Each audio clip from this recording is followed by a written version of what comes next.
Good afternoon. It's 1 o'clock. I'd like to call the special call meeting of the June 14th Finance Committee to order. I do see member Zay is wanting to participate via Zoom. So pursuant to Section 7A of the Open Meetings Act, if there's a quorum of the members of the public body is physically present as required by Section 2.01, a majority of the public body may allow a member of that body to attend the meeting by other means if the member is prevented from physically attending because of employment purposes. Is there a motion to allow member Zay to participate? Okay. We have a motion by, who was that? Member Desart and a second by member Garcia. All those in favor? Opposed? Okay, welcome member Zay. Thank you. Yep. Can we have a roll call, please? Member Chaplin. Here. Member Chavez.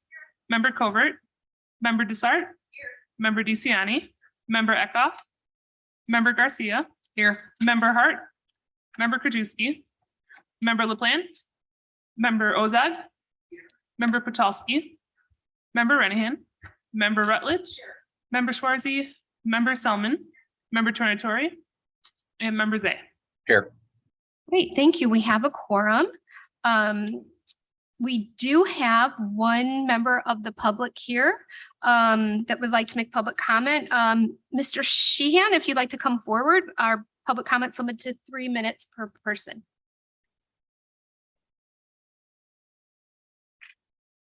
Hello. Speak. My name is Dr. Joe Sheehan. I represent the Rise of the Nurseries Trust at 28 West 531 Roosevelt Road in Winfield. This is also the location of my hemp and honey operation called Cary Farms.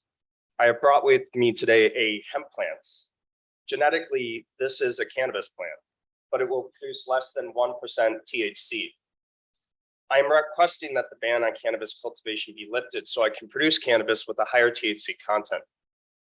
In 1988, William Devaney, a previous DuPage resident, was a postdoctorate student at St. Louis University. This was my alma mater. There, he made the breakthrough discovery that there are cannabis receptors in the brain. This led to the first cannabis FDA drug developed by GW Pharmaceutical in the UK. William Devaney went on to work at the National University of Ireland, where I went to medical school. William sadly died in 2018, but his research is currently being expanded at St. Louis University, at the University of Wisconsin, and at the National Institute of Health. Cary Farms is also engaged in research, and lifting this ban will allow us to further this research and conduct FDA trials. As part of my past medical practice, I worked as an interventional radiologist. In this practice, I injected over 1,000 patients with fentanyl. When doing that, the patient was fully monitored by several nurses. Myself and two separate nurses would have to sign off on this drug. My point is fentanyl is a very dangerous drug, but it's useful in medicine, but still dangerous. Cannabis is also very useful in medicine, but it's not nearly as dangerous, if not dangerous at all in comparison. Fentanyl has been shown to be a massive problem in the community in the United States, but cannabis doesn't have that problem, and it's not a problem in the community. I'm proposing lifting the cannabis ban so I can progress with the development of a dispensary and cannabis lounge / cafe. This development will be off Roosevelt Road at my property. It will generate significant tax revenue for the county and will be developed by myself, my family, and a consortium of DuPage County residents. I grew up in DuPage. I attended St. Francis High School. I worked at CDH for many years and was the lead author on the certificate of need for the emergency department. This cannabis development will be developed by local DuPage residents, people who care about this community and its families. Finally, I'd like to thank board members and county staff for all their help in pushing this matter forward. I found everyone fantastic to deal with and speak with, and thank you for your consideration. Great, thank you so much. That concludes our public comment. Chairwoman's remarks. Just a reminder that today's resolution, if passed, will direct the County Development Committee to develop an adult cannabis permitting and licensing program within unincorporated DuPage. What this means is that it may take quite some time for permits and licenses to be issued. So we won't have the ability to issue a license next week, tomorrow, probably in the next month or so. It's going to be an extensive period. And that's also the time when we should be holding our public hearings and having public comment come in with respect to zoning ordinances and setbacks and things like that nature. So I just wanted to remind everybody, you know, we're going to be opting in if this resolution is passed, but it's not going to, people aren't going to be able to get permits or licenses immediately. So I just wanted to remind you with that. So with that, I'd like to go on to our presentations, and I'd like to welcome and thank State's Attorney Bob Berlin to come on and give a few words. Thank you so much. Always a pleasure to be here. So let me start out by just saying, I think it was, I don't know, a year or 2 years ago when I talked to the board and really talked about what was going on in Colorado after they legalized marijuana. Some of the data has come out from Illinois, but because it was only legalized January 1st, 2020, we don't have a ton of data. And I was able to get some data locally here from DuPage County. And a lot of the data is coming from the Chicago HIDA actually has a report on the impact of marijuana in Illinois. HIDA is high intensity drug trafficking area, which DuPage County has been a part of for a few years now. So one of the things that I had talked about a couple of years ago was traffic fatalities. Colorado had seen a significant increase in fatalities after legalization, and the same has happened here in Illinois. Since 2016, Illinois has averaged approximately 1,000 fatal crashes a year. In 2019, the year before legalization, there were 928 fatal crashes, resulting in 1,009 deaths. In 2020, there were 1,050 fatal crashes, resulting in 1,153 deaths, which was a 13% increase in fatal crashes and a 14.3% increase in deaths. And then for 2021, I only have up through July 15th. And as of July 15th, 2021, there were 594 fatalities, which was an increase of 50 deaths compared to the same time in 2020. In terms of what we've seen here in DuPage County with DUIs, and these are DUI cannabis only. They do not include DUIs, which may be alcohol or some other drug, and also cannabis, because we do see a lot of DUIs where there's multiple substances involved. 2019, 10 DUI cannabis cases. After legalization in 2020, we went up to 16. And then in 2021, there were 18. So that was an 80% increase in the number of those cases. And just a couple of significant cases that I know that we charged, and one that was recently sentenced. There was a case in Westmont. A woman is charged with aggravated DUI death. She killed a 70-year-old man while allegedly under the influence of cocaine, alcohol, and marijuana. And most recently, a defendant was sentenced to 16 years for aggravated DUI death and leaving the scene of a personal injury accident after striking a bicyclist in 2020 in Lombard. He was determined to be under the influence of cannabis, alcohol, amphetamine, and ecstasy. The biggest change that we have seen is the black market. And this was something that Colorado also experienced after legalization. Similarly, in Illinois, we've seen the black market continues to thrive as it has in other states that have legalized cannabis. So for possession of cannabis cases that have been charged, and this is all of DuPage County, in 2019, there were 60. In 2020, the number went down to 51. Remember, part of that may have been COVID. But in 2021, we went up to 94. So that is a 56% increase since 2019. And in talking with Joe Lint, who's the head of my narcotics unit, we were able to get the data on the percentage of cannabis cases that we're getting in our narcotics unit, percentage of new cases. So in 2019, 11.8% of the new narcotics cases that our unit took in were cannabis-related cases. In 2020, that 11.8% went up to 19.6%. In 2021, it was 44.5%.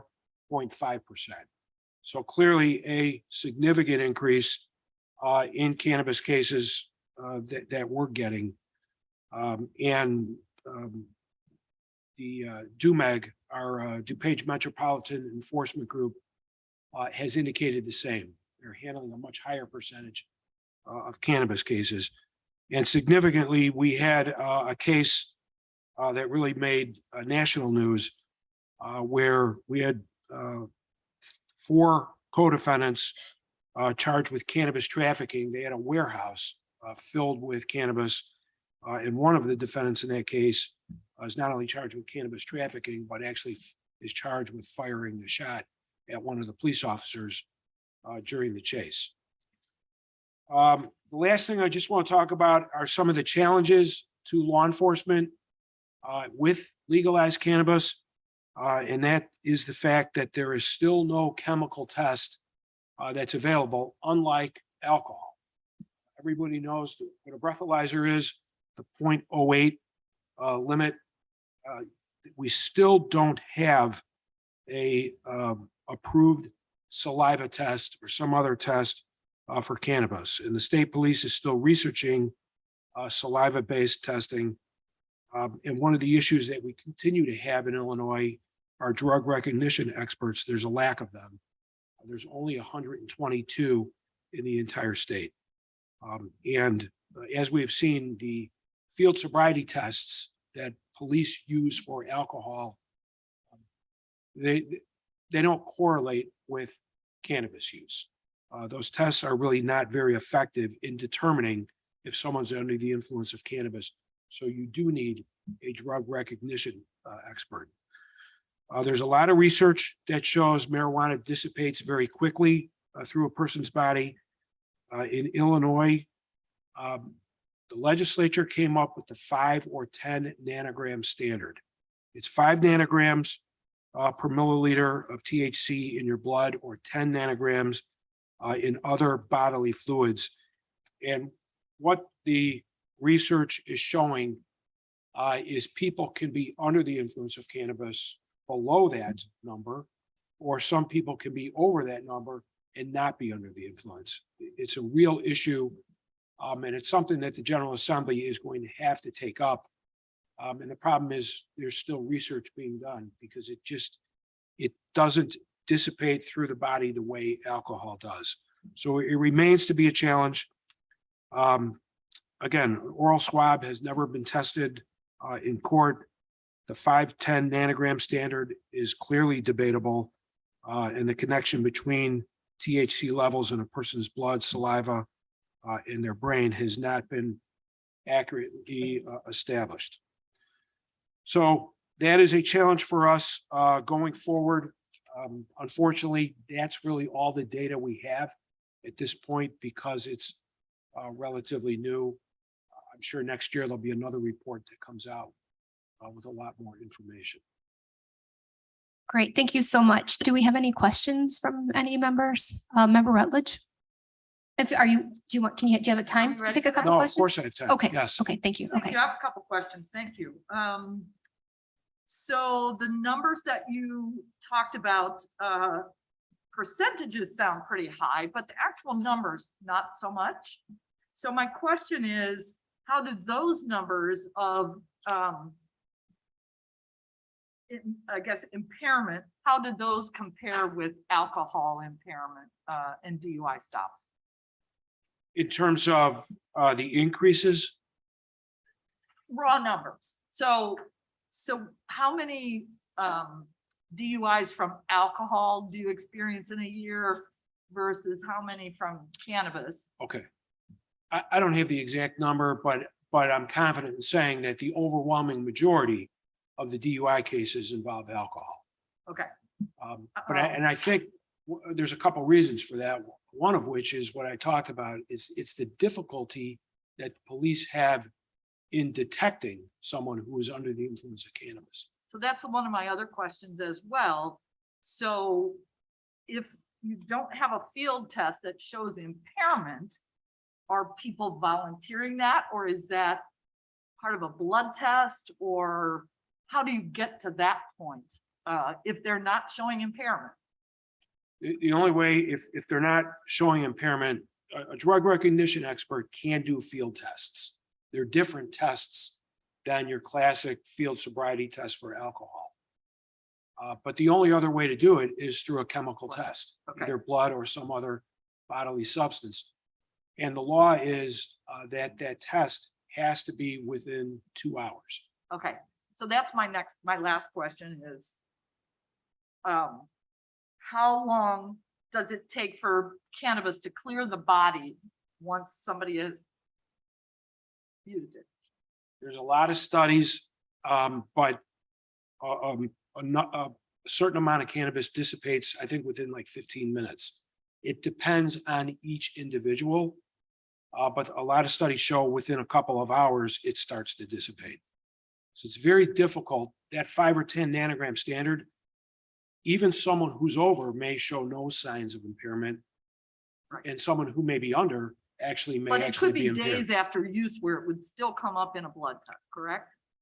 There's going to be trace amounts that could be in someone's system, I think, for 30 days and beyond. Okay, and so some of your numbers could be use that happened a week or 2 weeks or whatever before. Correct. All right, thank you, Mr. Berlin. Thank you. So I have member Pachowski and then member Ozak. So member Pachowski. No, we talk about medical use and personal use. Has there been any change since we've seen the medical marijuana go? Now you can buy for personal use. I mean, as the prosecutions or arrests gotten much higher because of the personal use of marijuana? I could just say that since 2020, the number of cannabis cases that we're getting has significantly increased. And that's since personal use obviously was recreational use was legalized. Thank you, member Pachowski, member Ozak, then member DeCiani. Thank you. Anything you can report to us on where you might be at in terms of some kind of oral test or arrest, similar to a DUI test? Have they made progress? I heard of a few a couple of years ago, but any update you can offer us? I don't have an update. I spoke with somebody at one of the companies and they were really selling their product and pushing it onto the police, but it's never been tested. Okay. It's never been tested in the state of Illinois. There's no fry test. So we're just kind of waiting to see where the science goes. So it's kind of a limbo situation, right? Yes, but I do know that it's in progress. There are a number of companies that are trying to develop such a test. And speaking of that, would an indication, I mean, hard to tell if someone is under the influence, obviously, of marijuana. What if they roll their window down and the car is reeking? Would that have an officer think about some kind of further testing action? I'm not clear. I'm just. It could, it's certainly one factor Yeah. that the police would consider is Yeah. the odor of cannabis. But that doesn't necessarily mean that it's fresh, Right. but Thank you. it's one of many factors police would consider. Thank you. Thank you, member Ozak, member Desart. Thank you. Thank you for being here, State's Attorney Berlin. The fatal DUIs that you mentioned 2 of them, and they don't seem to be relevant because they also involved alcohol and other drugs. So I'm not sure where those fit into your comments. My question is, you said that we had 122 drug recognition specialists. Does DuPage County employ any of the 122 in the state? We do have a number. I don't have the exact number. But I know there are a number here in DuPage County. And what is a Nowhere drug near recognition enough. specialist? Is it a canine? A What drug recognition expert, it's a police officer Okay. that has specialized training in how to detect people under the influence of drugs, Of drugs or cannabis specifically? other drugs too, but clearly what we're looking at is cannabis. Okay, so if somebody is arrested for a DUI, suspicion cannabis, there's no really way to tell, including the drug recognition specialist. There is, because a drug recognition expert can do certain tests. Okay, There are field tests I'm just trying to that an understand. expert can do, and they can use that as a reason to place somebody under arrest, in addition to the chemical test. Clearly, the chemical test is going to be your best evidence. right. Okay, thank you. Thank you, Member DeCiani, and then Member Tornatori. That was one of my questions, was how many officers do we have that are certified in this? DUIs naturally with alcohol.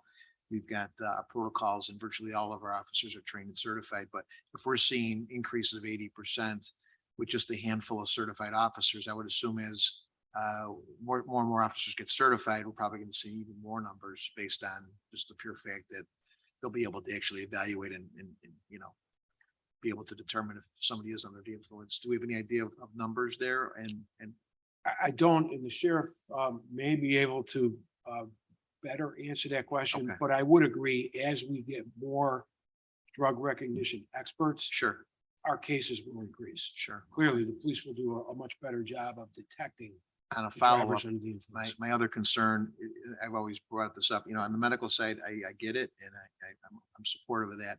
But on a recreational side, my fear is that the gateway drug of cannabis would lead to potentially experimenting with other drugs. So can you give us any information on that?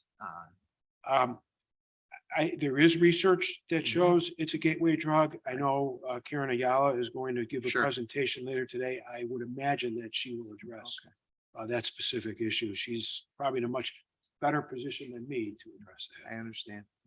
And I know even though it's legal in many of our towns, the black market is still here, and we have situations where we might have, cannabis with combined with other products as well too, which is challenging naturally. So, And that is something that has been seen in every state that legalized marijuana is because of the taxes and because of the expense. And the drug dealers are in business. They're going to sell it for less. And that black market is thriving. thank you. Thank you, Member DeCiani, Member Tornatori. Thank you, Madam Chair.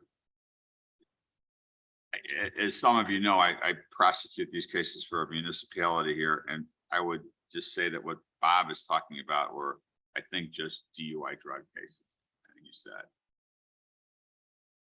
probably a third to a half of the DUI cases that I see on a regular basis are DUI drugs and alcohol. There's a lot of combinations between the two. Somebody smokes a joint, has a couple of beers. That's kind of the standard that we're seeing. So it's not just drugs. And as far as the drug recognition experts are concerned, we're lucky if each town has two or one that can do that. And they're not always on duty when somebody's making an arrest. So it's very difficult to get this and difficult to prosecute, as Bob has said, but for the police officers' observations at the scene.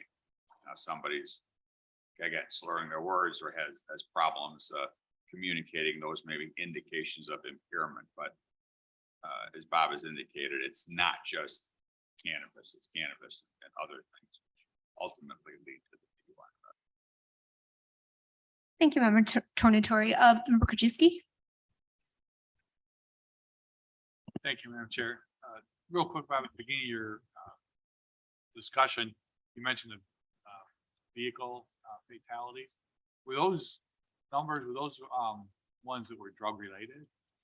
Or were those just the totals? Yeah, those are just totals. We don't know how many were specifically So drug increased related. texting messages with people and everything, those are just total, those had nothing to do with the drugs. It was just, those are the fatality numbers. Correct. And it Okay. could be for a number of reasons, but it is consistent with what other states have seen after legalizing recreational marijuana. And I've seen a lot more people texting these days when I'm driving than I did 2 or 3 years ago, but I just was wondering if they were drug related ones or not. So Thank you.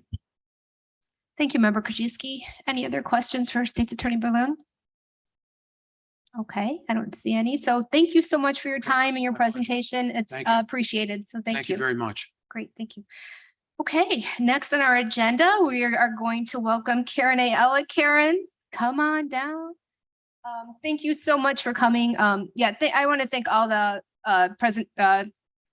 people presenting today. I know you've been here a couple times and not been able to do your presentation, so we appreciate your patience in attending today. Oh, good. Do I have the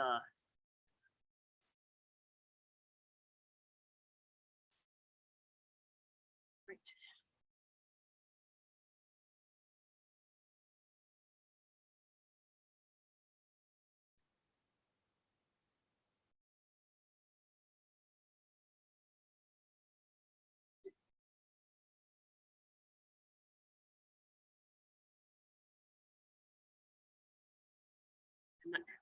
I might have. We can do this. All right, so thank you for the opportunity. And yes, I appreciate the time today to talk with you. I want to provide a couple of contextual remarks before I launch into the presentation. One of the assumptions in preparing my comments for today is that I come with a very strong realization that and in public health, we do as well. Marijuana is now legal in Illinois for adults over the age of 21 years old and special populations. That is something that I'm not here to debate or discuss. At the same time, after 2 years in Illinois and longer in other states, as State's Attorney Berlin said, we have learned some lessons around not only the use of marijuana, but also the commercialization of marijuana. And that's what we're talking about when we're talking about dispensaries in our communities. So in providing you the hard copies, and generally we don't do that because we love our trees in public health too. But all of the information that I'm sharing today is highly referenced, and I wanted you to have it because I think there's a lot of confusion and misunderstanding and competing data. So I wanted you to be able to refer back to it. Next slide, please. So I thought I'd start this presentation with kind of where we're going to end. One is with three primary points. First off, when we look at the use of marijuana in the state and in the county, there does not appear to be a capacity concern. Individuals who are looking to purchase marijuana are finding their way to purchase marijuana. Secondly, if the county does decide to expand dispensaries, we would encourage you to consider capacity and density limits on the number of dispensaries throughout the county. And that we'll talk about the why behind that in the presentation.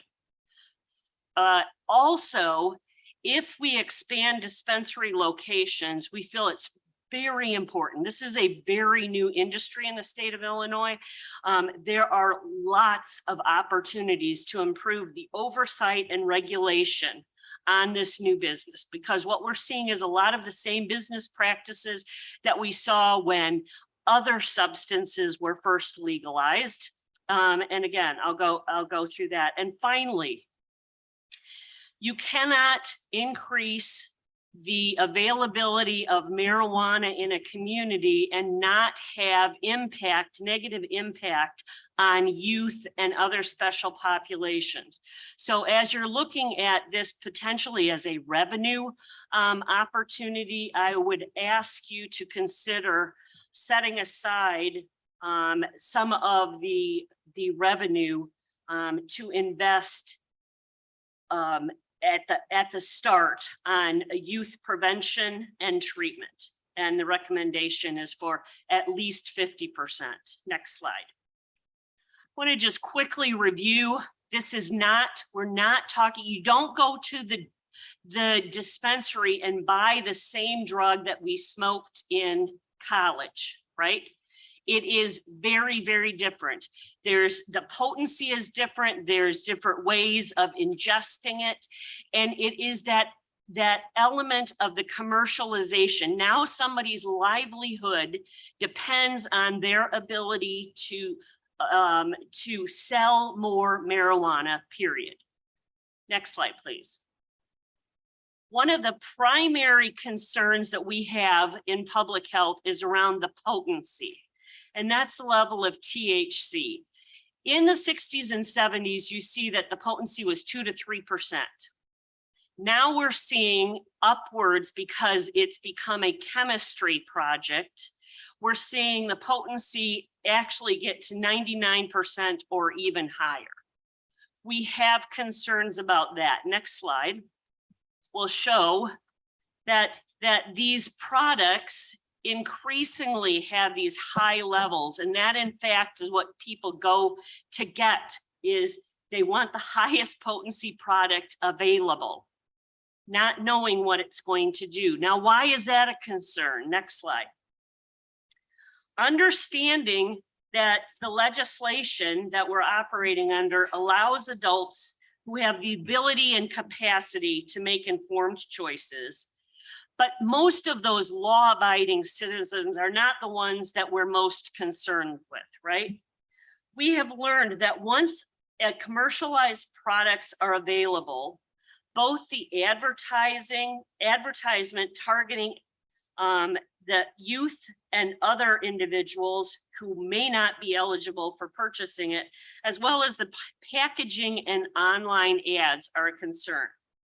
Sellers and distributors are already, and you see that with the Nerds and the Doritos, the packaging on the side, are targeting youth in the same way tobacco companies use Joe Camel and some of the other products back before we began regulating tobacco products more closely.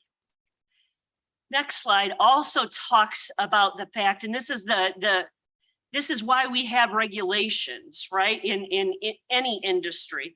The issues of potency are not only around what products are offered, but the reliability and the oversight of these claims. And this is from a recent Sun Times article that talked about when they went in and tested, there's nobody testing the product right now. So whatever the distributor says it is what it's sold as. And we don't have, the industry hasn't matured to the point where we have a lot of these checks and balances in place yet. Next slide. In fact, the FDA recently issued a formal warning to both consumers and sellers about not only the accidental ingestion by children, but also adding to the products this Delta 8 THC, which enhances the effect. Next slide. One of the very real misconceptions, and this is a concern, is around marijuana and frankly other drugs, are that if they're legal, then they're considered to be healthy or at least innocuous, right? And even further, they're not able to be abused or develop substance use physical dependence. And we know that to not be true. This is from the Centers for Disease Control. And the next slide, from the National Institutes of Health. Studies confirm that there are also, particularly with these high potency products, that there are negative impacts on brains, particularly on developing brains. Again, our concern with youth. Next slide. We have these examples happening almost on a daily basis. We pulled this one from the headlines. This is this was an example from Colorado. Certainly, again, these individuals are not eligible to be going into a dispensary and purchasing these products, and yet they find them because through the commercialization process, these products are more available not only through legal dispensaries, but online and other means. Now, the next slide talks about, and I know we've talked about, I've talked about, we have discussed this. We know that mental health and substance use issues are hand in glove with at least 50 and other estimates are up to 80%. In much the same way, we're not, again, the concern is not around if someone only smokes a marijuana joint and then is relaxing in their backyard. It is kind of, to Member Tornatori's point, if they smoke a joint and they drink and they've taken Valium or they have something else. So it's not that marijuana is evil or is somehow sinister. It is that combined effect that, again, we're simply, we don't know enough yet, in my opinion. Now, when we talk about risk to teens, and we certainly are seeing this play out almost on a daily basis, the next slide, when we look at self-reported adolescent data from DuPage County, Illinois Youth Survey, and this is 2018, comparing it to 2020, youth who have experienced a major depressive episode in the last 12 months. What we know is that the results are that 17%,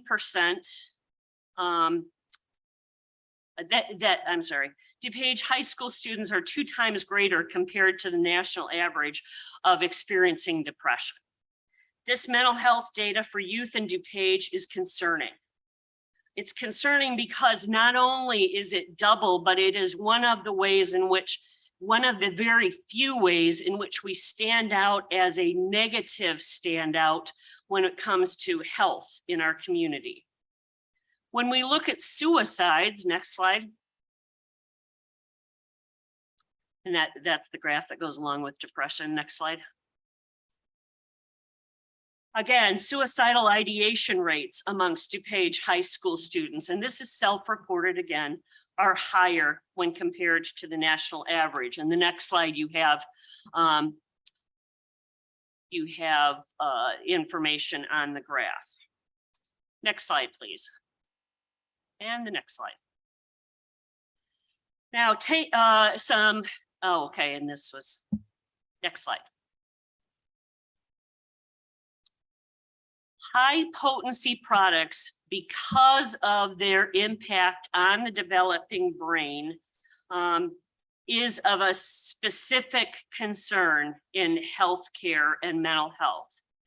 We know that the concentrate, which is high potency, which increased dramatically in Washington state, which was one of the first states to legalize recreational marijuana, they saw a dramatic increase in the number of sales for the concentrate.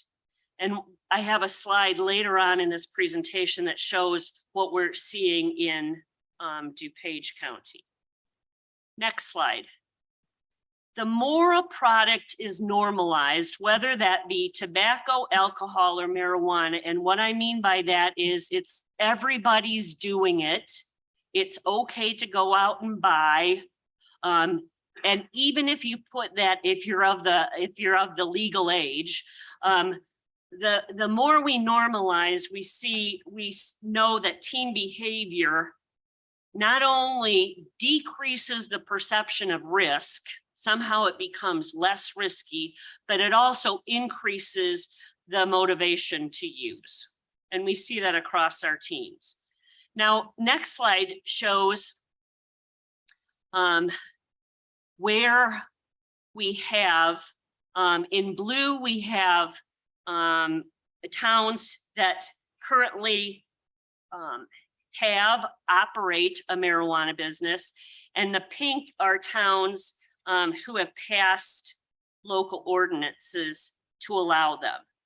This map shows the current potential for marijuana-related businesses in DuPage County, which covers nearly 54% of the county.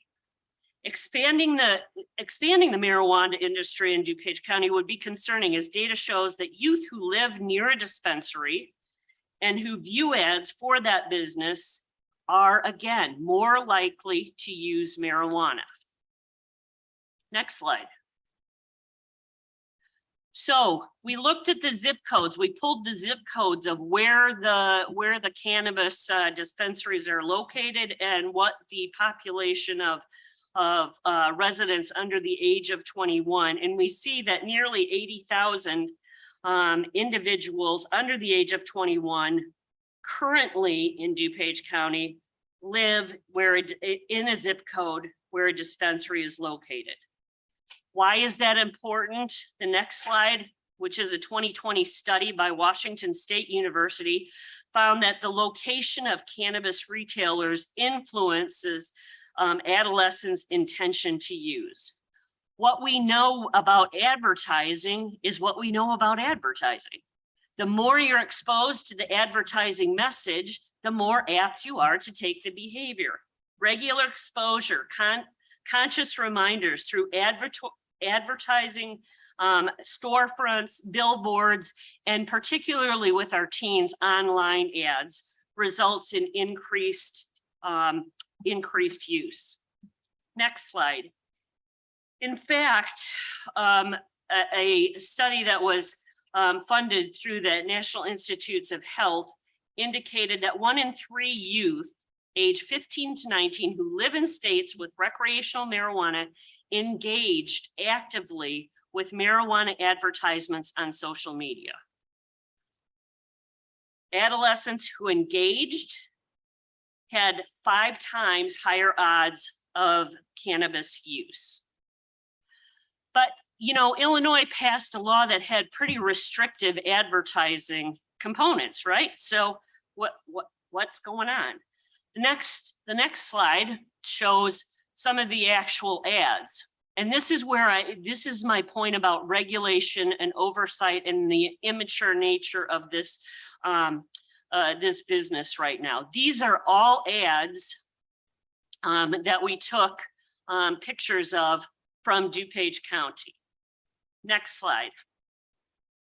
As are these. And on the left side of this slide, you'll see cannabis businesses in Illinois, and this is language directly from the legislation, may not engage in advertising that is false or misleading, promotes overconsumption, depicts the actual consumption of cannabis, includes the image of a cannabis leaf, or includes any image designed or likely to appeal to minors, including cartoons, toys, animals, or children. And yet, on the right-hand side, you see the actual ads. To this point, there's been little to no enforcement of these regulations, and as we have seen many ads throughout our state and the county that violate the law, like what you see on the screen. These types of ads directly appeal. As cute as I find that raccoon, it's not going to entice me to purchase anything. These ads are appealing to youth and are using the same tactics that the tobacco and alcohol industry have used to engage young people. Excuse me, Karen, for one second. I think Member Selman has a question or a. Yeah, the bottom picture says Tacoma, Washington. So are you sure that these are all state? I think So- we're getting a little off. So track I here. know the right, and Mila, help me. I know the top right is one that has been, and I think the It Tacoma, explicitly says Washington adult use, is so- online ads, frankly. But you can't buy from another state, so it doesn't matter, I guess. You can't buy across state lines, correct? Well, you're not supposed to buy online marijuana at all. It doesn't, I guess they could advertise anything. We can't access it. So I want to be. But it I think- doesn't mean it doesn't happen, is my point. I just want to be super clear that Yep. this slide says we have laws that literally prevent that. So I just want to make sure we're being Yes. just as yes. factual as we can be. Thank you for the clarification. Thank you. Oh, do you want to come?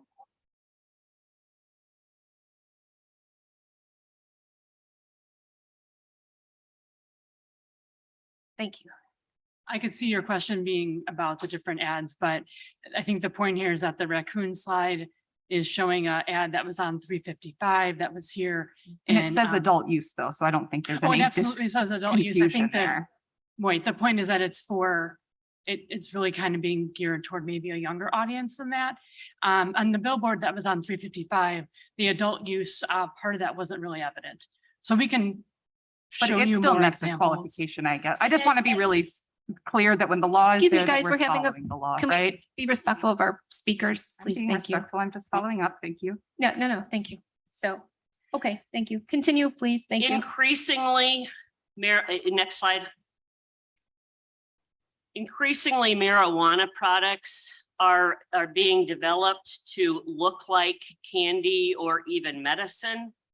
And what we know happens from that, and the next couple of slides are, again, examples that have happened across one in the region and one across the country. We pulled just a couple. There are many examples.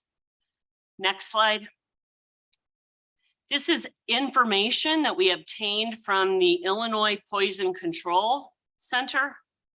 In 2019, there were 487 calls to the Illinois Poison Control Center for cannabis. And in 2021, there were 855. In 2019, there were 80 cases of for consumption of edibles. And in 2021, there were 450. When we break down for DuPage, next slide, calls to poison control related to marijuana ingestions are also on the rise in DuPage. What we see here is most alarmingly calls regarding children 0 to 5 who have ingested marijuana edibles have increased dramatically between 2017 and 2021, which we make a reasonable assumption has to do with availability and accessibility, as well as, again, the commercialization to make it look appealing. Another point of data comes from our emergency department visits.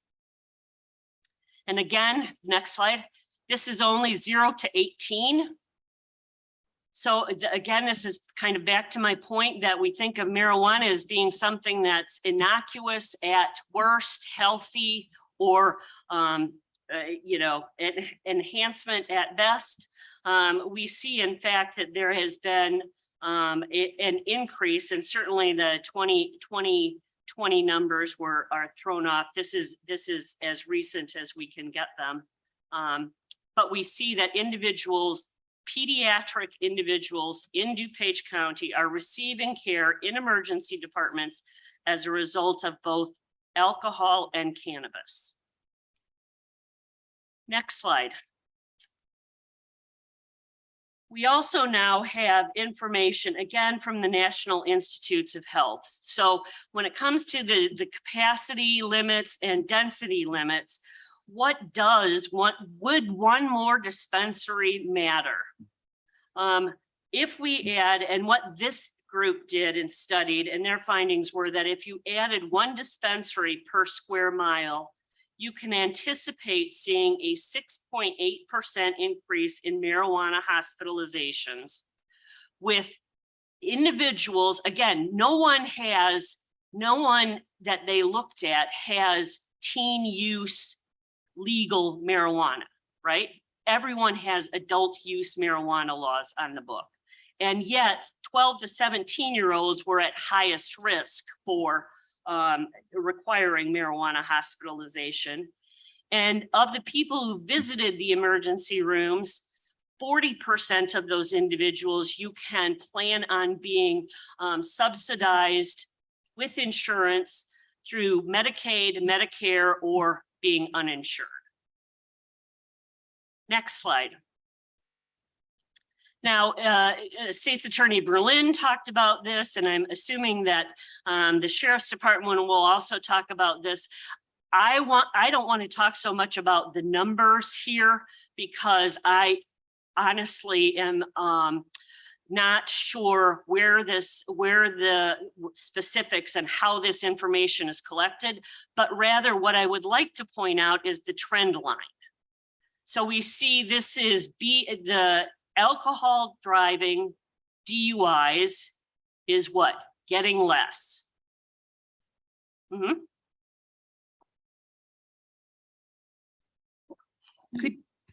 Who did the data analysis? Because that's not the trend line. The trend is a V. There's a low point in 2011 and then it continued The climbing. trend line is statistically imposed.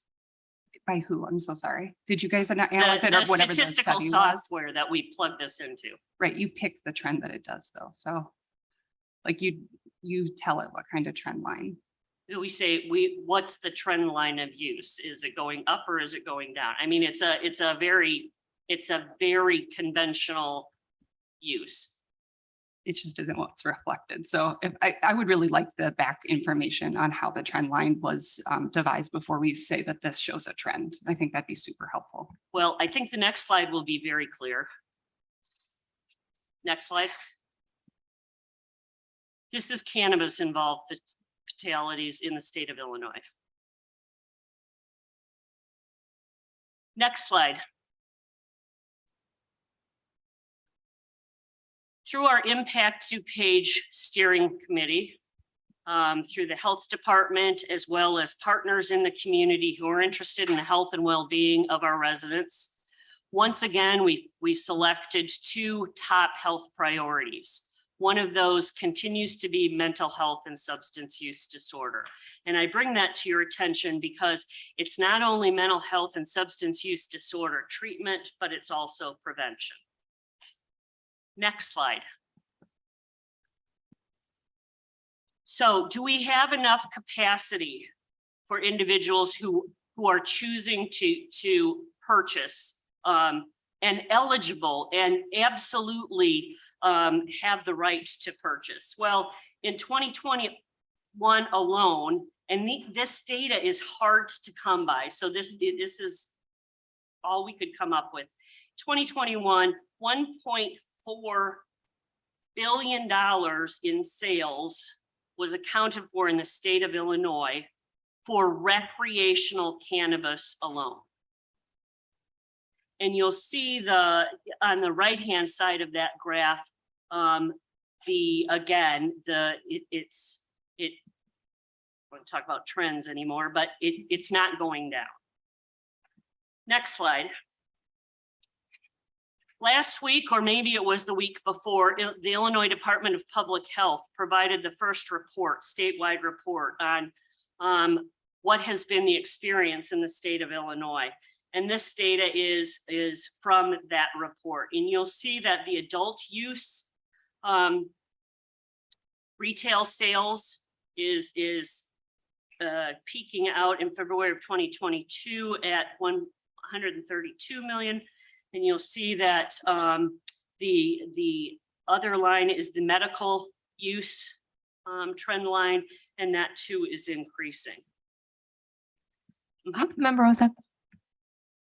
I'm sorry, I just need to make a note of this page in particular. I have direct understanding that there are a lot of physicians who will not give a marijuana card out. So some of this retail sale is very likely Could being be, used could be. by Mhm. people who are using it for medical purposes. Could be. So I think Mhm. that needs to be at least out there.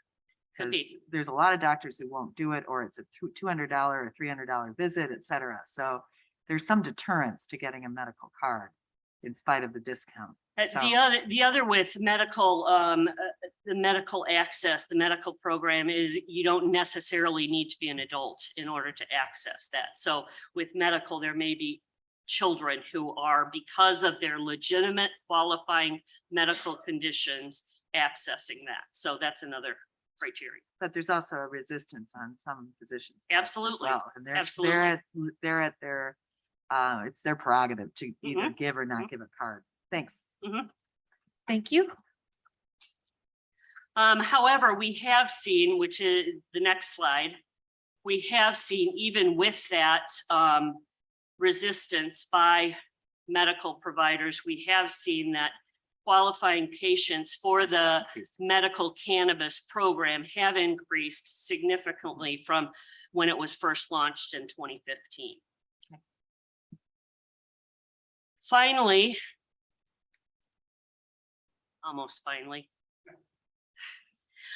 we have a breakdown of what is being sold at dispensaries. There's a breakdown. We can't get this based on county or even by dispensary, which would be really helpful.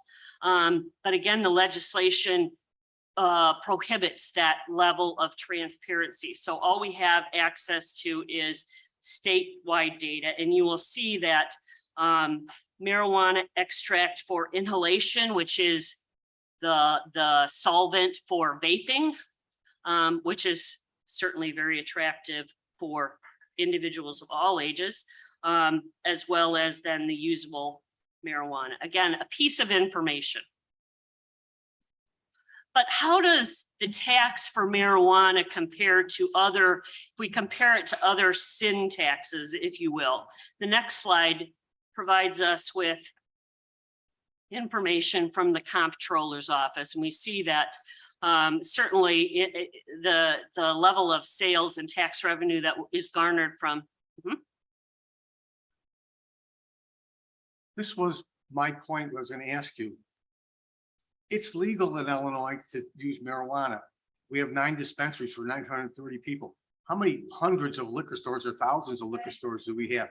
And I'm not pushing the, and again, gaming to me is a big issue. You go to these bars, everybody's got 5 gaming machines, and then you got sports betting now. I would say I'm just picking, is 95% of the people who use lottery, marijuana, liquor, or riverboat gambling responsible? And is it that 5% that we have to target? Because it's going to be legal regardless of what we do, but is it better to be more responsible and better educated? Because I don't know what the percentage is. People are going to smoke marijuana. Would you rather have them go 50 miles to drive and get it, or 2 miles to drive and get it? I don't know. But you look at all these other things, and we have an issue with alcohol. We have an issue with gaming. We're going to have an issue with sports betting. And yes, there's an issue with marijuana, but is it more education and responsibility? And I like your point. Yeah, put X amount of dollars in for treatment. But for 930,000 people, we got 9 licenses. And is it your recommendation we have no more licenses at all because we've already had our max? Then we shouldn't open any more liquor stores, and we shouldn't have any more 5 machines at every bar, and then we shouldn't have lottery because 5% of the people are going to misuse that. So to be very clear, I don't have recommendations on what you should do. That is your decision, right? So my view is if we add more access, or the public health recommendation, the public health bottom line is adding access to marijuana, to legally purchase marijuana, is not simply adding eligible, responsible adults in the community to utilize those products. There are other elements that need to be taken into account. And so it's not a yes, no. If anything, my message is please go slow, because we are learning. We know more today than we knew before. Thank you. Which is a great way to end, once again. The last slide that I have with any content, again, is the recommendation. It doesn't appear, based on the data that we have been able to pull together, that there are people who are going through a hardship to purchase marijuana. If we're going to do it, let's be smart about it and look at capacity, look at density, look at engaging and engaging with our statewide partners so that there's really any legitimate oversight of these products. None of us wants to, be surprised and we thought something was 80%, whatever it is, and it turns out to be 20% of that active ingredient. We need to have that kind of support. And then finally, recognizing that we need to set some money aside, because our kids our teens in DuPage County are experiencing significant challenges around mental health, substance use, and so we owe that to them. Finally, we have, next slide is some references in case you want some more information. I have that. I'm going to get information on both the advertising and the trend lines back to you all. But I will leave you with the final slide next. is that we recently were awarded, right, top healthiest county in the state of Illinois. Part of that has to do with health outcomes, which is how healthy we are today.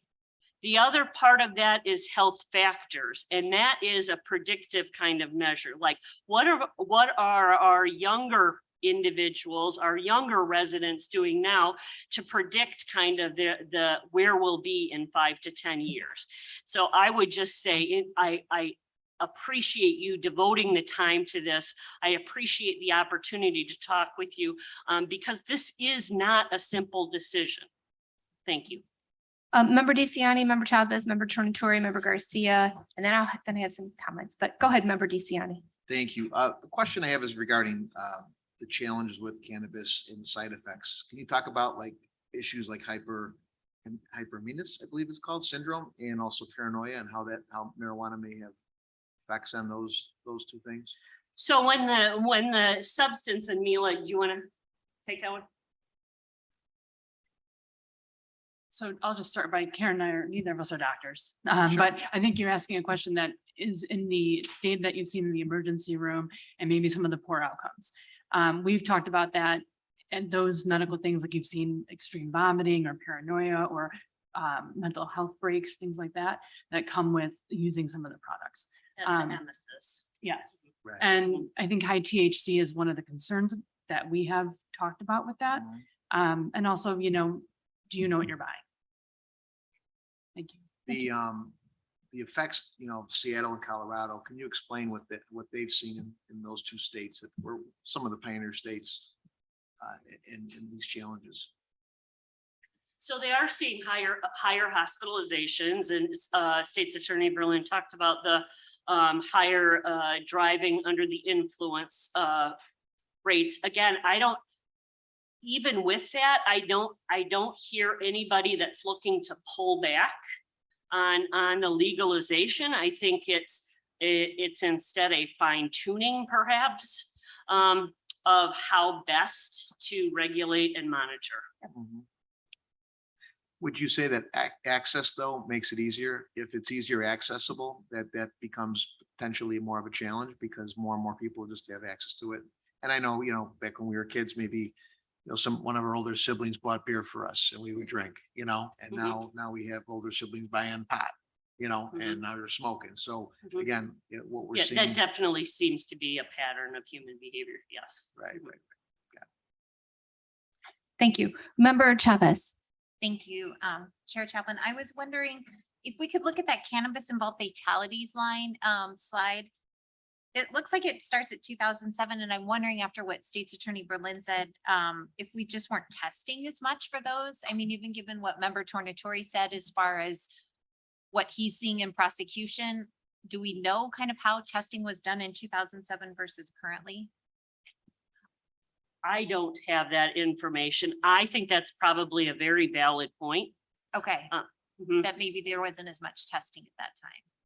Correct. However, 2018, when on the right side of the column, also we weren't legalized yet. We didn't have legal use, nor do we have any better testing than we had in 2007. So. Okay, so testing similar. Thank you. Thank you, Member.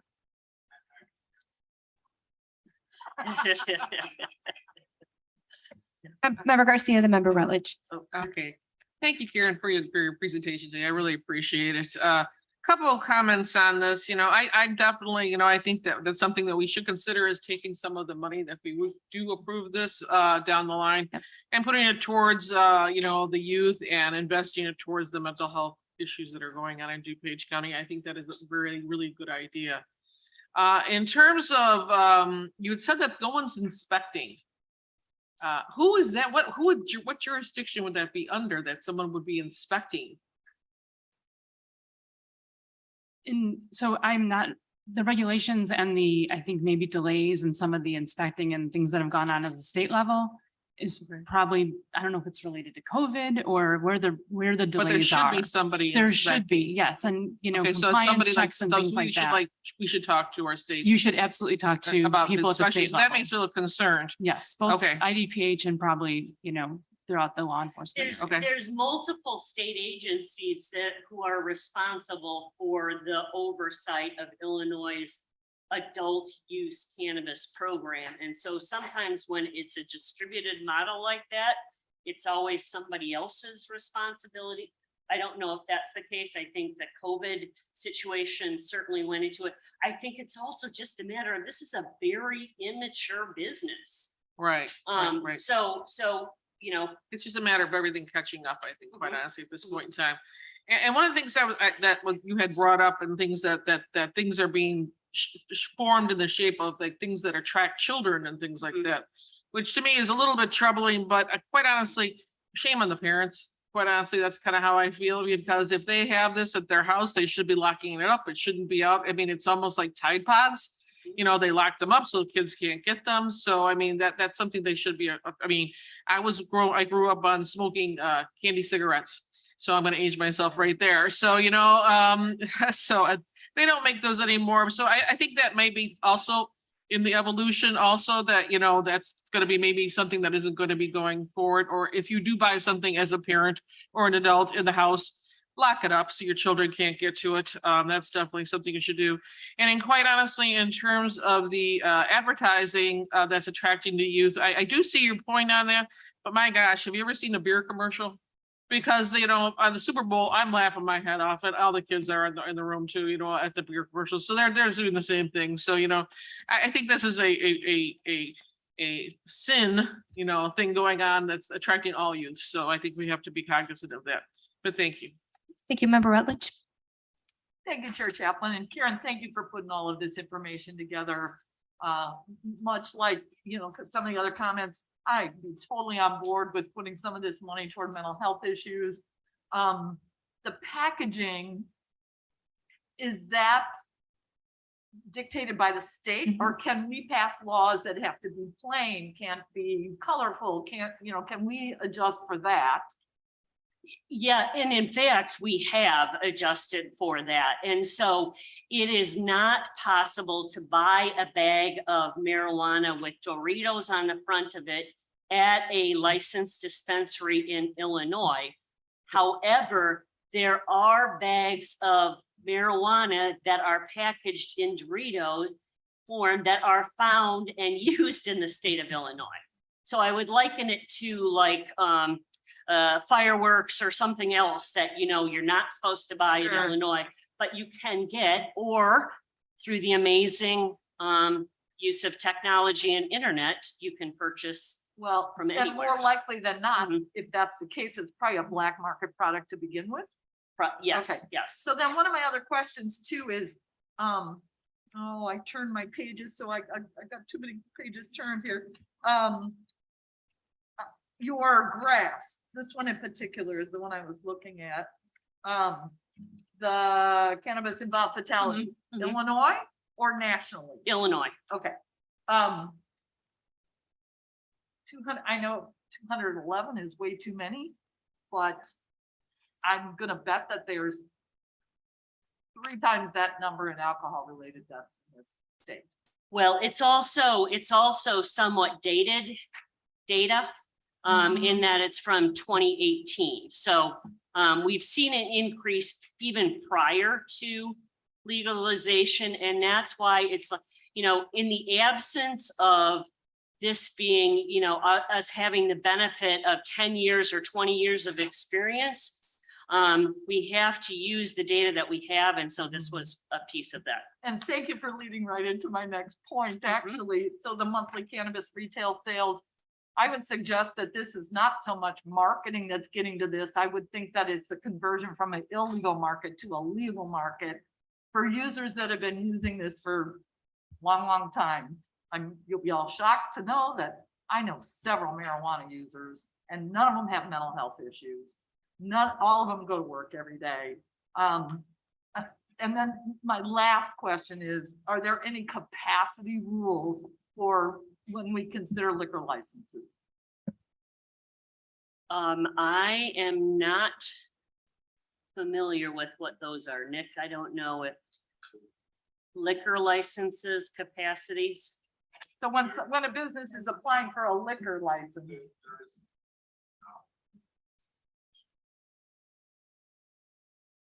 But they never say, okay, you can't have a liquor license because the bar next door to you has one, because there are a lot of that.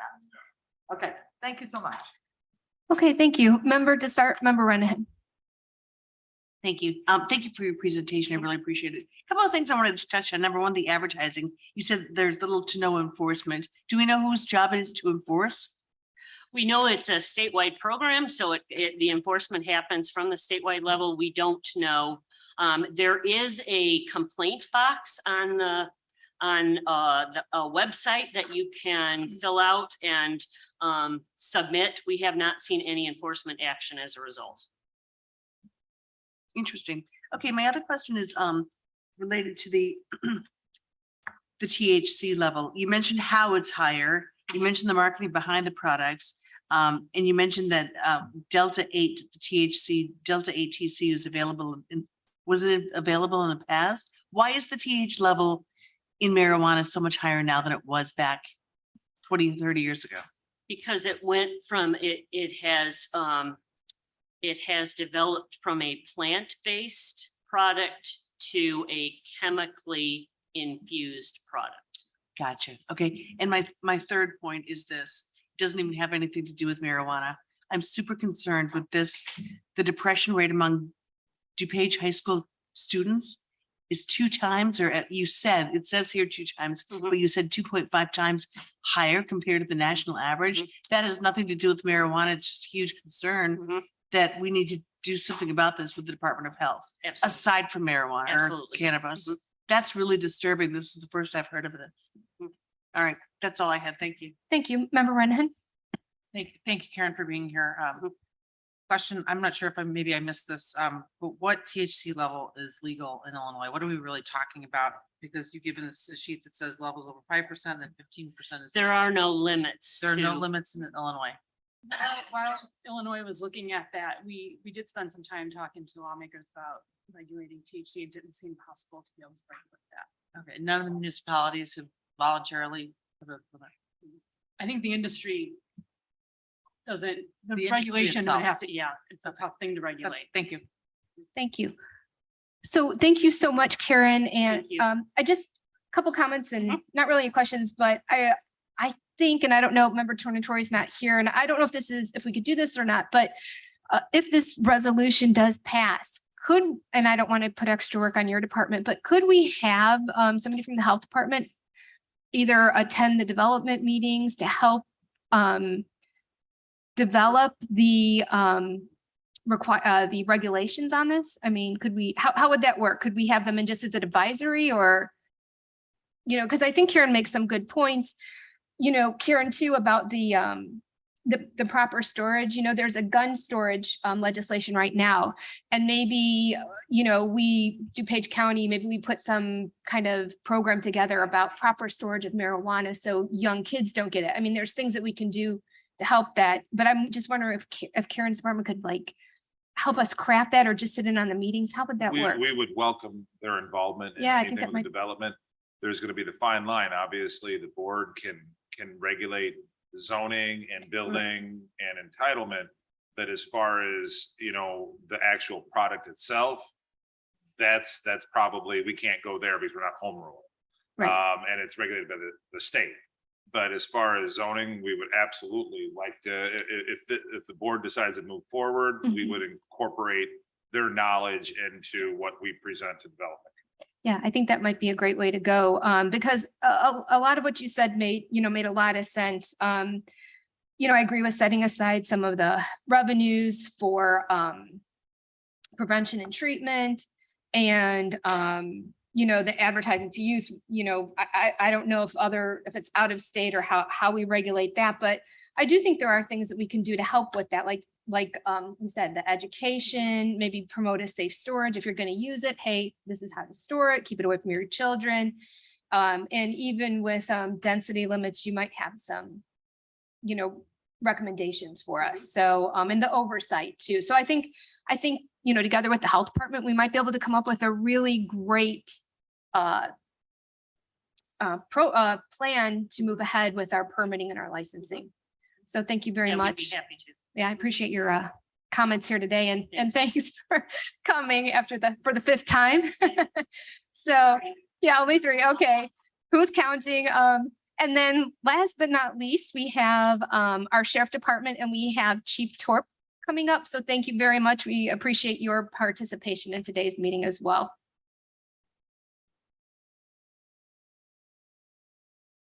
Hi. Thank you for having me in. Is there a PowerPoint you're gonna put up? Thank you. Thanks for letting me speak today. I was asked by Sheriff Medrick to come up and address this. As you know, I'm the law enforcement bureau chief, plus I spent a large majority of my career working in narcotics. So I have a little bit more unique perspective probably on this. So, next slide. Cannabis overview. Back in 2016, it was decriminalized. And as you see in another slide, our cannabis cases went way down as a result. So they did take steps back then. 2020 is legalized for possession, sale, medical use within the state of Illinois with those specific requirements. When they say the police cannabis has drastically changed over the last 3 years, it's due to the packaging, a lot of the things you've already heard. And as we know, there's 10 cannabis dispensaries currently throughout the county, and I think 9 different municipalities. Next slide. I went to the crime lab and we asked for some statistical data on cases compared to controlled substance cases. And you can see in 2016, as I said, when it was decriminalized, it went down significantly. Due to the fact that now instead of making an arrest, we're able to write a ticket and send somebody on their way, which we will get to other ways the state changed the laws. It's not quite as positive. But as you can see, it did go down quite a bit. And then and I would suggest that 19 and 20 was due to the pandemic. I hate that everything is blamed on the pandemic, but the truth of the matter is there was less contact with the public. There was less traffic stops being made. There was a lot of reasons that it would go down. And as you see in 2021, it's gone back up to nowhere near the amounts we used to have, but it's gone back up again. Next slide. So this is interesting in comparison to that. With the last slide, for example, in 2020, we had 93 cases with the crime lab. BC, we had 684 exhibits. So that's the amount of exhibits that brought in per case. If we do a marijuana grow operation, we have 35 plants, there's going to be 35 exhibits towards that one case. I would suggest that the number is so high now due to the fact of the different types of packaging we have and the inability to automatically identify it on the street by law enforcement officers, that there's a lot more things being put into the lab that we don't know what it is until we get the lab results back. Next slide. So I've heard a lot of numbers about statewide. I am insanely proud of how well run this county is and how safe it is and how good our law enforcement is. So I'm not trying to put the rest of the state out, but I'm more concerned with what's happening here in our county. So I went and got the numbers from Dr. Jorgensen's office. And as you can see, these are the fatalities due to DUIs, crashes with alcohol, THC only, alcohol and other drugs, alcohol only. And then the one that's very interesting to me is the clean tox screen. So to suggest, if you go by the percentage base, yes, it's up quite a bit due to the THC, but you also see that the clean tox screens has risen every year too. One other thing that's on there that I didn't include is I asked for very specific things. So what's interesting is in number 1, where we have the 6 people on the, I'm sorry, I'm screwing up my own notes here. 27% of the people in overall from those 4 years that were a fatality were actually walking. They weren't in a car. For the next year, it was 34%. And for the clean toxologies, it's 23%. So when I asked them for accidents involving fatalities involving vehicles, in every example, 25 to 35% of that was for the person that was walking. It wasn't the person that was actually driving the car. So next slide. The challenges for law enforcement determining what products could THC in the next level, as when Karen was up here talking, I think it's absolutely ridiculous when the legislatures passed this law, they didn't look into things like packaging, percentages and all that other stuff. If you make something in the form of a gummy bear, a kid's going to eat it. And it doesn't change the way it's ingested. We talked about smoking, and when you're little, we had the candy cigarettes and all that, but a cigarette still looks like a cigarette. It doesn't affect what it does to you when you take it. So the fact that the legislature didn't take into account how you're buying it as opposed to what it does for you, the medical reasons, which I'm very aware of, and the enjoyment of it, there's absolutely no reason whatsoever that it should be allowed to be packaged in anything other than a simple form. You can make this into a pill form, very simple pill form. This is ridiculous that it's looks like candy bars and gummy bears and Tootsie Rolls and everything else. I'm gonna get I get angry about this stuff. It's okay. It's all right. You're passionate. Well, I am, but it's ridiculous. This is so simple. It is absolutely so simple. It is made so hard sometimes. We want to ensure that individuals under their 20s do not possess. We're worried more about less plant-based because it said you could smoke it or it could be in a pill form and these other things, but the more synthetic drugs that are coming out there, the vape pens and all that other stuff, which would lead to, when you get back to the amount of examples we have, we've had traffic stops where we've arrested people for having cannabis and they might have 150 THC cartridges in their car that they're not allowed to have. So that would go towards why those numbers are so much higher. The DREs, the drug recognition experts that were talked about earlier, to clarify, what they do is just like a field sobriety test where you're all used to walk the line, touch your nose, all the other stuff. DREs do different type of field sobriety tests that involve your eyes, that type of stuff that are admissible in court. But currently the sheriff's office has 4. 2 of them are up for recertification. We weren't able to recertify them yet because of the classes being canceled. But they're both in detectives. We would utilize them for fatal accidents and such. I cannot tell you how many there are throughout the county. I was trying to find out while I was waiting, but I don't have anybody to give me a number. But as Mr. Tornatore said, there's very few per agency, so they're hard to get a hold. Go ahead. Do you want to take questions now? Sure, I can take Okay, questions go ahead. whenever. Go ahead, Member Rozak. Thank you. Could you clarify a little bit more about what the DREs are? Are they sworn officers who have done extra training? Yes. They are. Okay. They're drug recognition experts. Their police officers just had additional training like DUI experts or Okay, anything like that. but they are sworn officers. Yes, Okay. it's a lengthy process to get certified. Okay. I know from talking to some judges, there's some issues in court still, as Mr. Berlin attested to, that this is an evolving thing with levels in your system and all the other things. So they're good to have, but there are still some issues in court with that type of. Fluid issues, Yes. fluidity issues with the Mhm. training, et cetera, but Yes. thank you. Thank you, Member Ozak. Member Pachowski, Member Garcia, and then Member Desart. Bob, you've been doing this for a long time, and when and marijuana members. first became legal, you had to have some idea as to where it was going. Is it worse than what you anticipated? Is it where you thought it would be, or what? Where do you see it when it first became legalized, where it is today? Is it worse, better, or the same, what you anticipated it would be? It is absolutely worse for one simple reason.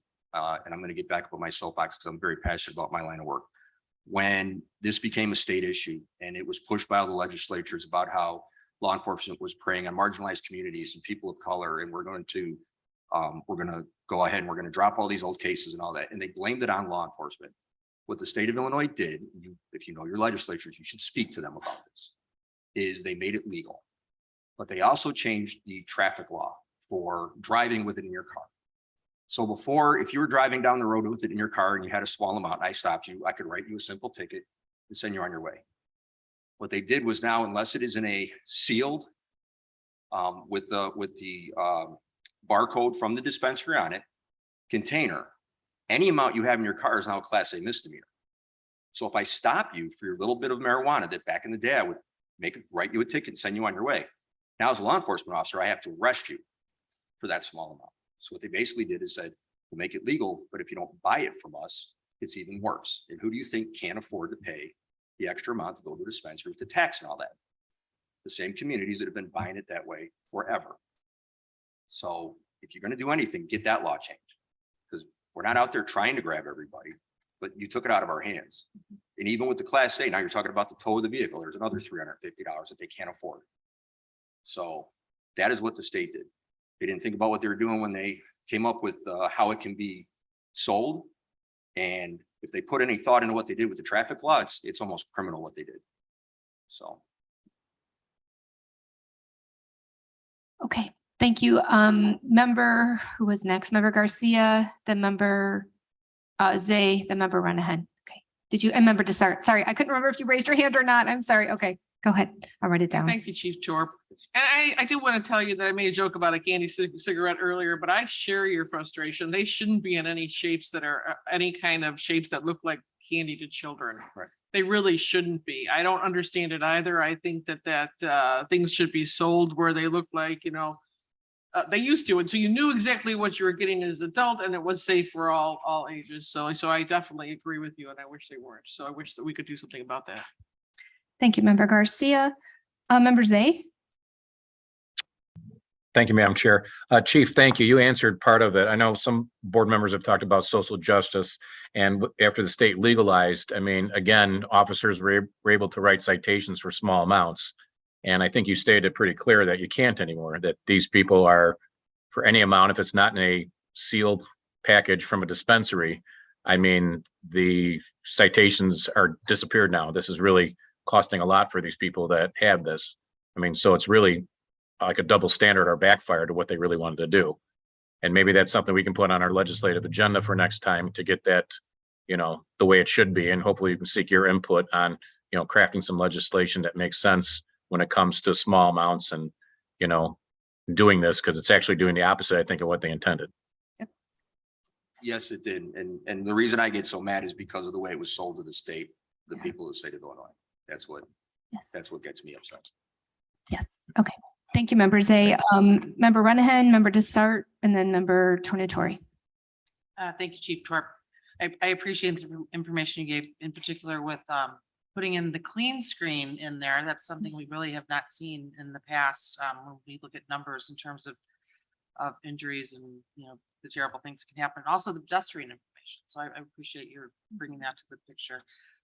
My question is, I mean, I find all the time I'm driving down the road and I smell somebody with their stinky pot. I'm sorry. I mean, I guess I'm old school, but I don't like it. Is there a concerted effort by law enforcement to pull these people over? Because I feel threatened when I smell that driving down the road. That is right there. That's an example of what I was talking about. That's a Class A misdemeanor. It means it's open in your vehicle. So yeah, they're getting stopped. They're getting pulled over. What I have seen with law enforcement officers though, and another thing the state didn't do well, what we see most of the time when we stop somebody like that, the first thing on our mind, well, it's legal now. They don't understand the legality or exactly how the law was written. So they're actually confused by the fact they're getting arrested, and then they become combative at times because they're like, it's not against the law, but it is. So, I mean, do we have any numbers on tickets being written for that? I would have to talk to the state's attorney, see how many cases went through. I know that our guys are out there enforcing it, but I also know that as it's been long before this was a law, when I started doing this 30 years ago, it's up to the officer on the side of the street, and there's just as much put on the side of the road and send them on their way, tell them to knock it off, as there are other people that go to jail. That hasn't changed one bit. I mean, I feel the same way if I saw someone driving down, you know, drinking a beer, right? It's just, you're not supposed to be doing it. You're not supposed to be doing it. Thank you, member Renahan. Member Desart.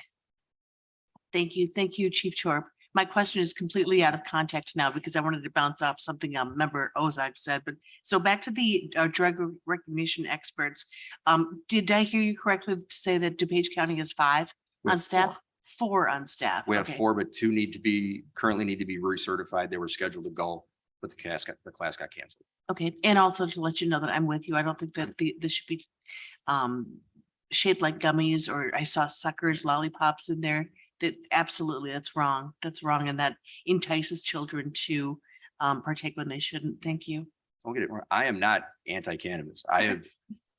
We always joke as law enforcement officers. I've been to a lot of nasty fights in my career, and none of them were ever too high to fight with me. They were all drunk, every one of them. So that's not a concern. The concern to me is the way that the law is currently written and the way it was proposed and the law that was changed to go along with it, and the way it was sold, and there's tax revenue benefits to it. I've never seen anybody, I've never been to an overdose for it. I've been to a lot of depressed kids, but I didn't get into what got them to that point.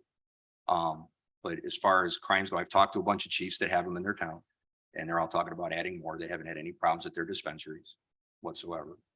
So there's that part of it too. Thank you. Member Tornatori. Did I, yeah, did you have a question or were you just No, I scratching wasn't your head? scratching my head this time. Again? To Member Garcia's point, I was raised on bubblegum cigars when I was a kid, so as opposed to candy cigarettes. I was, maybe gonna say this for later, but it's the chief's point. Possession of cannabis by a driver or a passenger is currently a Class A misdemeanor, punishable by up to 364 days in jail and $2,500 fine. I see 5 maybe every Monday and Wednesday morning when I prosecute. Now, I have a wonderful mayor and a wonderful chief who give me autonomy. So when that person comes in, particularly if they're under 21, I tell them to come back in 2 months after doing 15 hours of public service and I dismiss the case. But but that's not normal. And it's unfortunate because the law is written like that. And 90% of the time, it's just that the seal isn't the way it's supposed to be. And more times than not, it's after they just bought it. So it's not even sealed the right way. So unfortunately, you've got a whole new class of quasi criminals out there as a result of, again, what the chief said was just bad legislation. And, hopefully the chair of the legislative committee, maybe we can do something regarding it because nobody wants to prosecute these cases. Nobody wants to arrest. These aren't people who are necessarily impaired. They just have pot in their car that they're not even smoking. And we shake our heads sometimes because by a passenger, it's one thing if it were a driver, but it's essentially looked at as if you had a 6-pack in your car and it was open, but it's not the same. So, in any event, I agree with the chief that it's a difficult proposition and needs to be changed. Thank you, Member Tornatori. Member Rutledge. Thank you, Chair Chaplin. So we've heard from the health department that pretty much said that their biggest concern was with the youth. I get that. Same with alcohol, all those other things. We heard from the state's attorney and he gave us a lot of percentages, but the actual numbers were not huge. And now we're hearing from you saying that not opposed to cannabis, that there's some tweaks in the law that need to happen.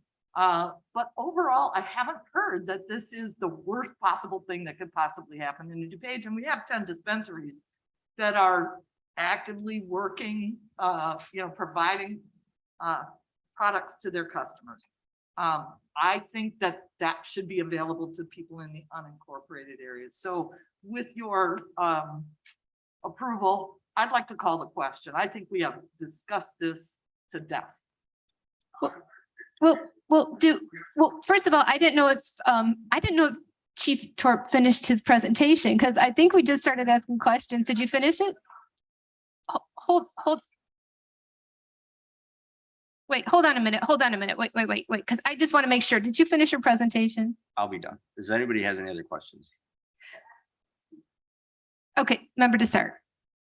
I would go along with Member Rutledge's recommendation to call the question, but I do want to key in on this. I think we have a consensus that if we move forward on this, we do want a percentage to go to youth education and youth whatever they asked for. Yes, Okay. I really believe that should be an integral part of whatever we decide. Well, what I want to ask, do we have any more debate? Do we have any more questions? Okay, because I just consulted with members. I just consulted. I really don't want to call the question. I mean, if these gentlemen have questions, I think we should listen to them. I know maybe, I mean, if you guys want to make a second motion, it has to be 2/3 vote to call the question.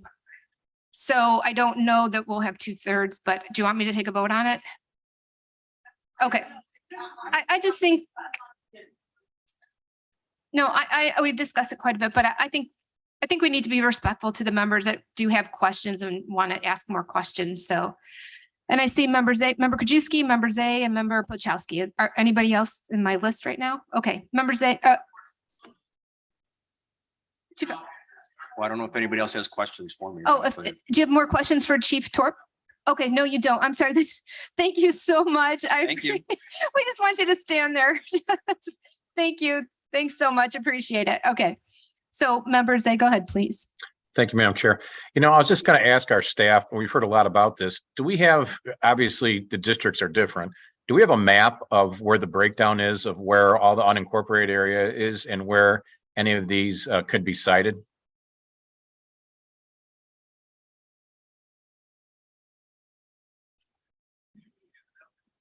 If I can make that, Madam Chair. There was a memo that came out December 7th, 2021 from staff. It says to DuPage County Development Committee, adult use cannabis locations, and there is quite an extensive map in that Okay, document. and I'm just conferring with the state's attorney because I don't know if we have to make the motion on this resolution, then discuss, or because right now we're discussing under something that we don't have on the agenda. So I'm just conferring to make sure we're following the rules.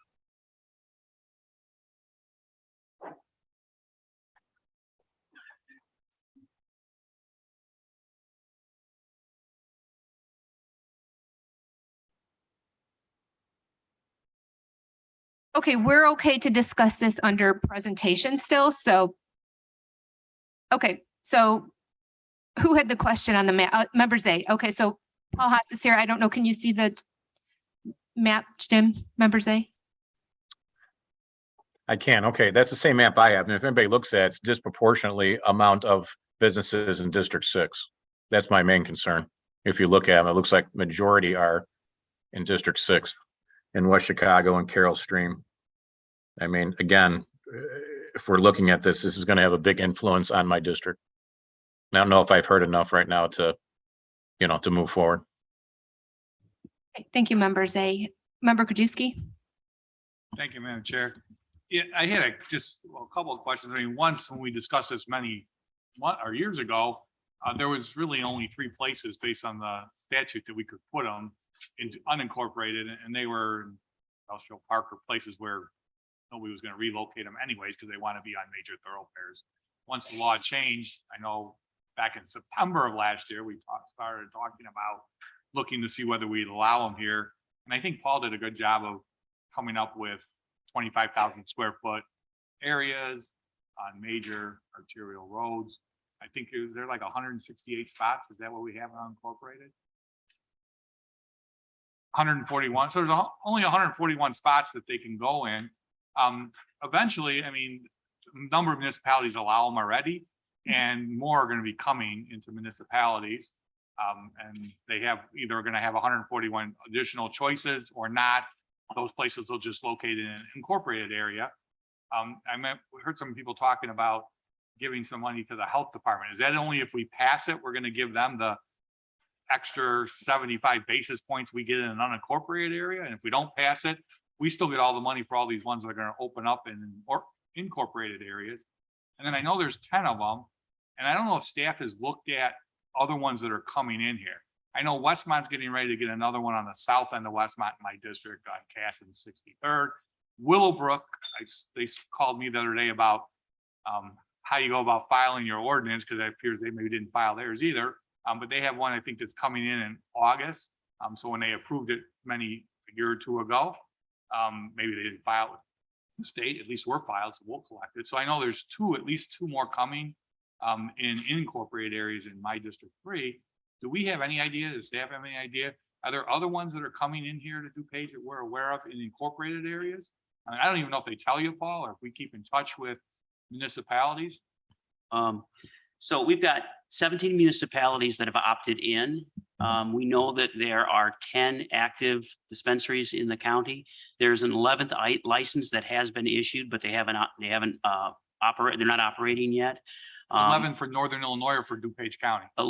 10 currently in DuPage County. There's an 11th license that's been issued for a dispensary in DuPage County.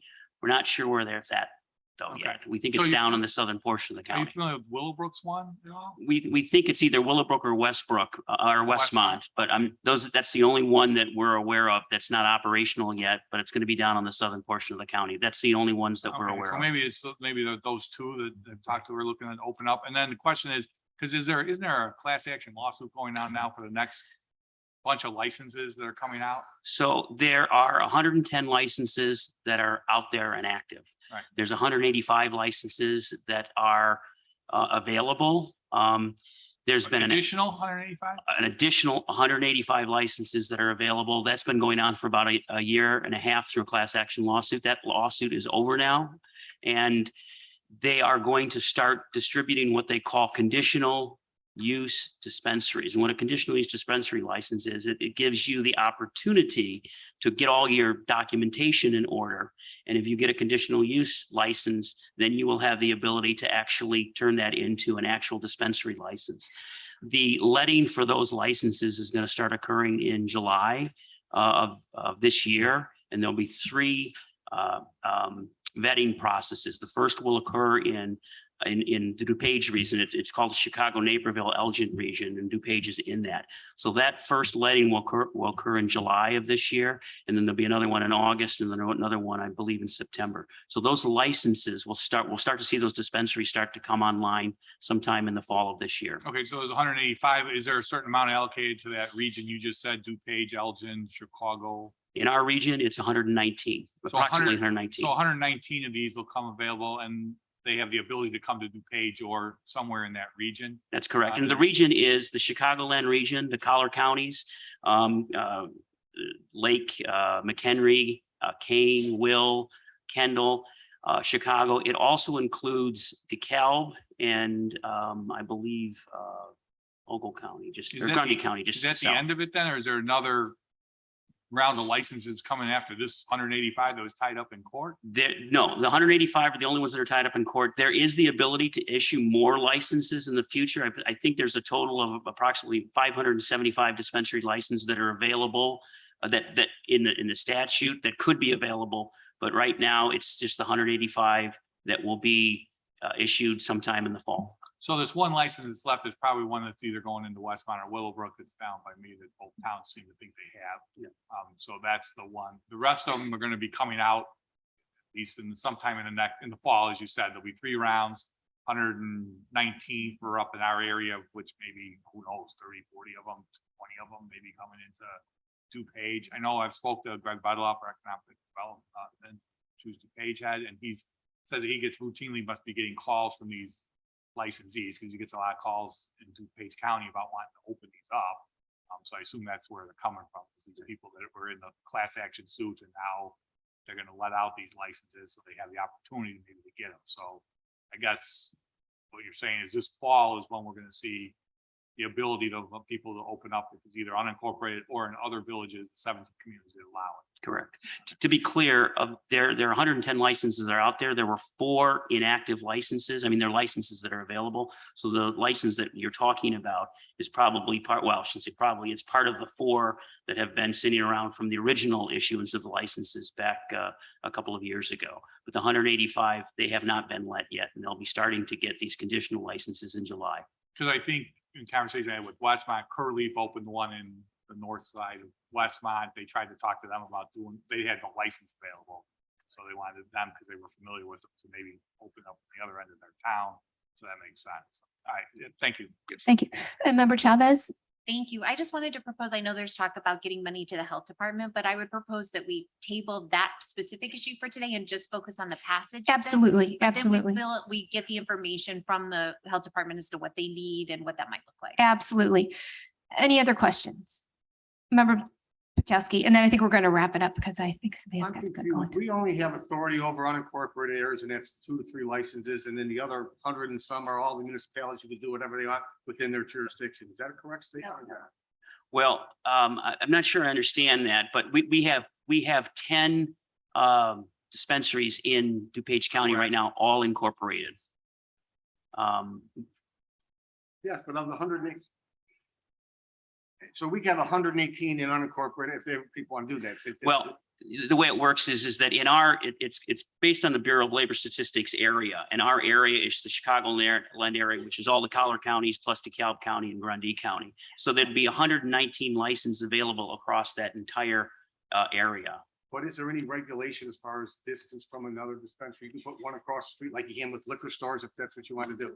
The only regulation there is that they have to be 1,500 feet from another dispensary. Okay, thank you. Okay, thank you. So, seeing no further discussion, We're going to move on to finance resolutions. Member Krajewski? Thank you, Madam Chair. To make a motion on FIR 0238-22 resolution directing the County Development Committee to develop an adult use cannabis permitting and licensing program within unincorporated DuPage County. Okay, I have a motion by member Krajewski, a second by member Rutledge. Any discussion? What? Okay, and then, okay, go ahead. It is. I know, we just have a I'm member. sorry that Member Rutledge wants to rush this through. We've No, been we doing do have this a, for we have a, 8 months. we have a I'd member like that, 2 minutes. I know, okay? we do That's have all I a, want. no, we do have a member that All right. needs to leave, I'm but not thank here you. to try to change anybody's mind. Quite frankly, I have marijuana fatigue. I'm done with it. Okay? I'm not a moralist. I'm a capitalist. I'm a civil libertarian, but it's not if we have unincorporated dispensaries, it's not the worst thing in the world. Nobody's saying that it is. I don't know that it's a gateway drug. Probably not. This isn't about legalization of marijuana. It's legal. We're not talking about that. The question I have here is that in 2019, we opted out. 2022, we're having a discussion of opting in for an extra 75 cents or 0.75% on the taxes for any marijuana dispensary that would be in unincorporated DuPage versus the 3% we get with existing ones within those municipalities. So the question that I'm posing and the reason I'm going to be voting no is what's changed from 2019 to 2022. Do we have an increased demand for marijuana? Do we have an increased need for marijuana? Are we going to generate and reap a windfall in money if we have a couple more dispensaries in unincorporated DuPage, given the fact that we're only going to be getting 0.75%? Okay. And do I think that we ought to have put some of that money, if we decide to do this, toward the health department? Of course. My health department has basically said, this is a problem and a potential problem. And we can suggest the legality of it and the use and everything else. And quite honestly, the lack of doctors giving prescriptions for medical marijuana is a red herring, because anybody who doesn't get a prescription from their doctor, my doctor was willing to give it to me in a heartbeat when I broke my femur. I didn't take it, but he gave it. He would have given it to me.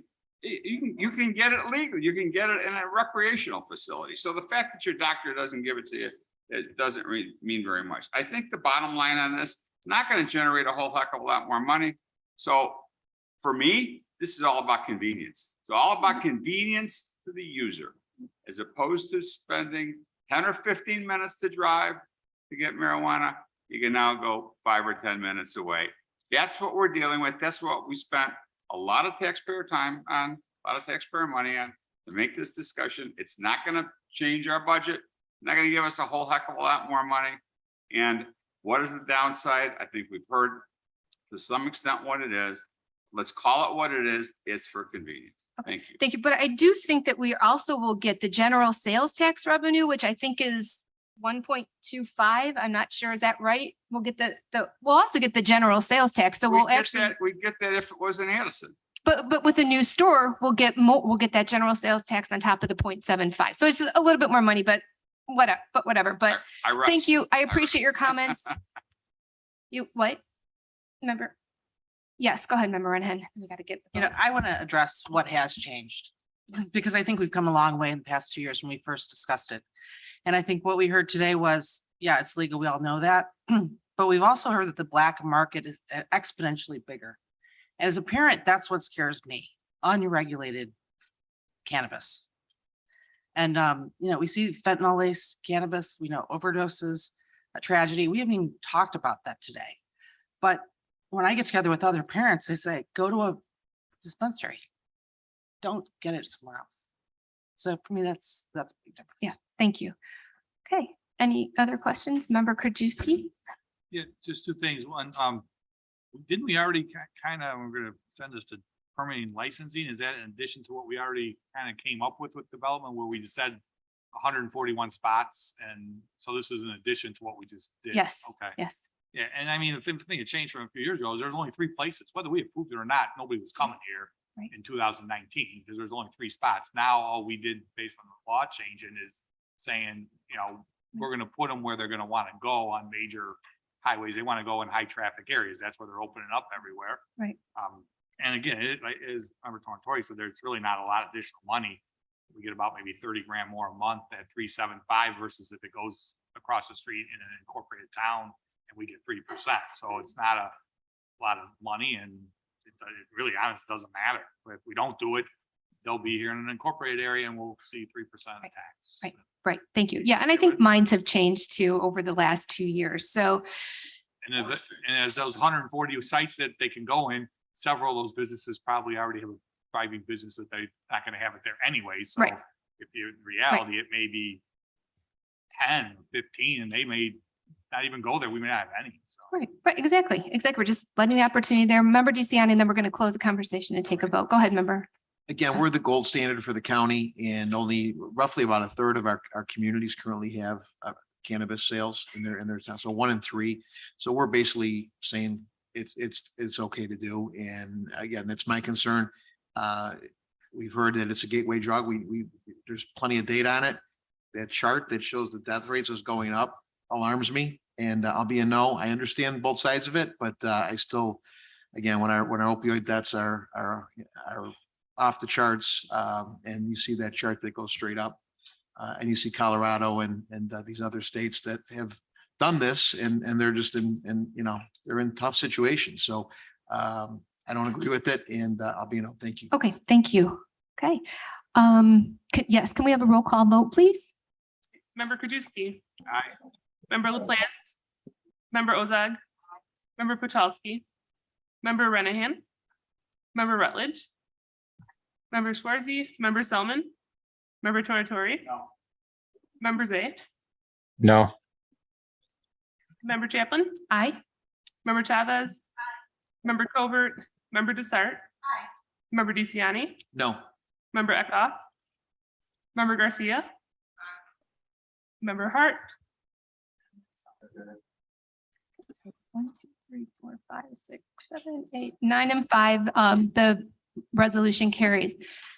Okay. This will be on county board next. In 2 weeks. Yes. So do we have any old business? Any new business? Can I have a motion to adjourn? Second, all in favor? Thank you. Thank you all so much. Appreciate the